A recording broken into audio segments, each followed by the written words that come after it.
తిరుమలలో భారీ పాము ఒకటి భక్తుల కంటపడింది. వెంటనే టీటీడీ విజిలెన్స్ సిబ్బందికి సమాచారం ఇవ్వడంతో పాములు పట్టే స్నేక్ క్యాచర్ భాస్కర్ నాయుడు ఘటనా స్థలానికి చేరుకొని భారీ సైజుతో ఉన్న పామును పట్టుకున్నారు. స్థానికులు సంచరించే డి టైప్ క్వార్టర్స్ వద్ద ఈ పామును గుర్తించారు. తర్వాత దూరంలో అటవీ ప్రాంతంలో జర్రిపోతు పామును వదిలేశారు.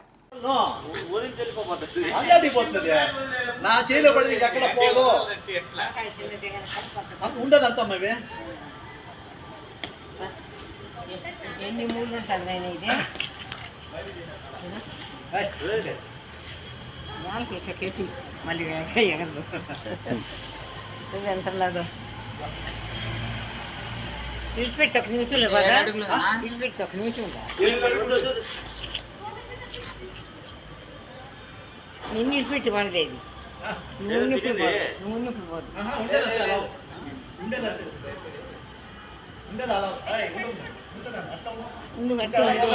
అందరు చూడద్దు ఉండండి.